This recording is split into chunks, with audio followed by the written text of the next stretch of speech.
Subscribe ಮಾಡಿದ ನನ್ನ ಎಲ್ಲ ಕನ್ನಡಿಗರಿಗೆ ಕೋಟಿ ಕೋಟಿ ವಂದನೆಗಳು. ಯಾಕಂದ್ರೆ ಒಂದು ತಿಂಗಳಲ್ಲಿ ನಾನು 550 ಸಬ್ಸ್ಕ್ರೈಬ್ ಅನ್ನು ಕಂಪ್ಲೀಟ್ ಮಾಡಿದ್ದೀನಿ ಹಾಗೂ 20,000ಕ್ಕಿಂತ ಹೆಚ್ಚು ಜನರ ಮನಸ್ಸನ್ನು ಗೆದ್ದಿದ್ದೇನೆ. ಇನ್ನು ಯಾರೆಲ್ಲ ಸಬ್ಸ್ಕ್ರೈಬ್ ಮಾಡಿಲ್ಲ ಪ್ಲೀಸ್ ಸಬ್ಸ್ಕ್ರೈಬ್ ಮಾಡಿ. ನಿಮ್ಮ ಒಂದು ಸಬ್ಸ್ಕ್ರೈಬ್ ನನ್ನ ಜೀವನದಲ್ಲಿ ತುಂಬಾ ಪ್ರಾಮುಖ್ಯತೆ ಇದೆ. ಮಾರ್ಚ್ ತಿಂಗಳು ಗ್ರಹಗಳ ಸಾಗಣೆಯ ವಿಷಯದಲ್ಲಿ ಬಹಳ ಮಹತ್ವದ್ದಾಗಿದೆ. ಈ ತಿಂಗಳು ಶನಿಯು ತನ್ನ ರಾಶಿಚಕ್ರ ಕುಂಭದಲ್ಲಿ ಉದಯಿಸುತ್ತಾನೆ. ಅಲ್ಲದೆ ಮಾರ್ಚ್ 12 ರಂದು ಶುಕ್ರನು ಮೇಷ ರಾಶಿಯಲ್ಲಿ ಸಾಗುತ್ತಾನೆ. ಇದಲ್ಲದೆ ಈ ತಿಂಗಳು ಮಿಥುನ ರಾಶಿಯಲ್ಲಿಯೂ ಮಂಗಳ ಸಂಕ್ರಮಣ ನಡೆಯಲಿದೆ. ಇದರೊಂದಿಗೆ ಸೂರ್ಯ ಮತ್ತು ಬುಧ ಇಬ್ಬರೂ ಮೀನ ರಾಶಿಯಲ್ಲಿ ಸಾಗುತ್ತಾರೆ. ತಿಂಗಳ ಕೊನೆಯಲ್ಲಿ ಗುರು ಗ್ರಹವು ಮೀನರಾಶಿಯಲ್ಲಿ ಅಸ್ತಮಿಸುತ್ತದೆ. ಈ ಎಲ್ಲಾ ಗ್ರಹಗಳ ಸಂಚಾರದ ಪರಿಣಾಮವು ಎಲ್ಲಾ ರಾಶಿಚಕ್ರ ಚಿಹ್ನೆಗಳ ಮೇಲೆ ಗೋಚರಿಸುತ್ತದೆ. ಇದರೊಂದಿಗೆ ಮೇಷ, ವೃಷಭ ರಾಶಿ ಸೇರಿದಂತೆ 5 ರಾಶಿಯವರಿಗೆ ಮಾರ್ಚ್ ತುಂಬಾ ಪ್ರಯೋಜನಕಾರಿಯಾಗಲಿದೆ.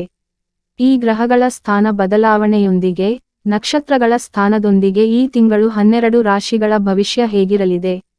ಆರ್ಥಿಕವಾಗಿ, ವೃತ್ತಿ ಜೀವನದಲ್ಲಿ, ಕೌಟುಂಬಿಕ ಹಾಗೂ ಪ್ರೀತಿಯ ಜೀವನದಲ್ಲಿ ಯಾವ ರಾಶಿಯವರಿಗೆ ಅದೃಷ್ಟದ ಯೋಗವಿದೆ? ಯಾರಿಗೆ ಅಲ್ಪ ಅದೃಷ್ಟ, ಯಾರಿಗೆ ನಷ್ಟವಾಗಲಿದೆ ಎನ್ನುವುದರ ಮಾಸಿಕ ಫಲದ ಮಾಹಿತಿ ಇಲ್ಲಿದೆ. ಮಾರ್ಚ್ 2024 ರ ಮಿಥುನ ರಾಶಿ ಭವಿಷ್ಯ. ಮಾರ್ಚ್ ತಿಂಗಳು ಈ ರಾಶಿಯವರಿಗೆ ಹೊಸ ಉಡುಗೊರೆಗಳನ್ನು ತರಲಿದೆ. ವೃತ್ತಿಯ ದೃಷ್ಟಿಯಿಂದ ಸ್ಥಳೀಯರಿಗೆ ಮಾರ್ಚ್ ತಿಂಗಳು ಉತ್ತಮವಾಗಿರುತ್ತದೆ.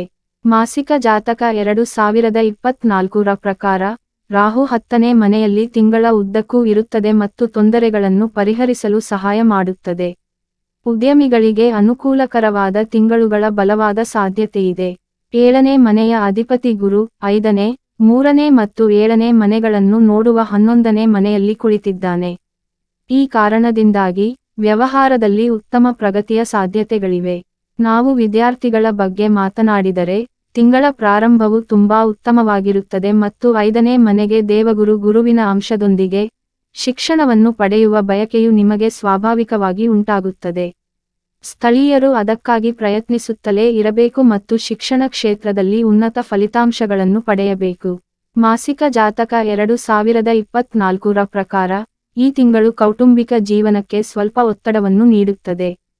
10ನೇ ಮತ್ತು 4ನೇ ಮನೆಯಲ್ಲಿ ರಾಹು ಮತ್ತು ಕೇತುಗಳ ಉಪಸ್ಥಿತಿ ಪೋಷಕರ ಆರೋಗ್ಯದ ಮೇಲೂ ಪರಿಣಾಮ ಬೀರುತ್ತದೆ, ಆದ್ದರಿಂದ ನೀವು ಅವರ ಬಗ್ಗೆಯೂ ಕಾಳಜಿ ವಹಿಸಬೇಕು. ದೇವಗುರು ಗುರುವು 5ನೇ ಮತ್ತು 7ನೇ ಮನೆಯಲ್ಲಿ ಒಟ್ಟಿಗೆ ಕುಳಿತುಕೊಳ್ಳುತ್ತಾನೆ. ಇದರಿಂದಾಗಿ ಪ್ರೀತಿಯ ಜೀವನವು ಸಮತೋಲಿತವಾಗಿರುತ್ತದೆ ಮತ್ತು ಪ್ರೇಮ ಜೀವನವನ್ನು ಪೂರ್ಣವಾಗಿ ಆನಂದಿಸುತ್ತೀರಿ. ಆರ್ಥಿಕ ದೃಷ್ಟಿಕೋನದಿಂದ ತಿಂಗಳ ಪ್ರಾರಂಭ ಏರಿಳಿತಗಳಿಂದ ತುಂಬಿರುತ್ತದೆ. ಮಂಗಳ ಮತ್ತು ಶುಕ್ರದಂತಹ ಗ್ರಹಗಳು 8ನೇ ಮನೆಯಲ್ಲಿ ಉಳಿಯುತ್ತವೆ ಮತ್ತು ನಿಮಗಾಗಿ ಖರ್ಚುಗಳನ್ನು ಉಂಟುಮಾಡುತ್ತವೆ, ಅದರ ಬಗ್ಗೆ ನೀವು ಹೆಚ್ಚು ಯೋಚಿಸದಿರಬಹುದು. ಯಾವುದೇ ರೀತಿಯ ಗುಪ್ತ ತೊಂದರೆಗಳು ನಿಮ್ಮ ದೈನಂದಿನ ದಿನಚರಿಯ ಮೇಲೆ ಪರಿಣಾಮ ಬೀರಬಹುದು ಮತ್ತು ನಿಮ್ಮ ದೈಹಿಕ ಆರೋಗ್ಯವು ವಿವಿಧ ತೊಂದರೆಗಳನ್ನು ಅನುಭವಿಸುತ್ತದೆ. ಪರಿಹಾರಗಳು: ಬುಧವಾರದಂದು ನಿಯಮಿತವಾಗಿ ಶ್ರೀ ವಿಷ್ಣು ಸಹಸ್ರನಾಮ ಸ್ತೋತ್ರವನ್ನು ಪಠಿಸಿ.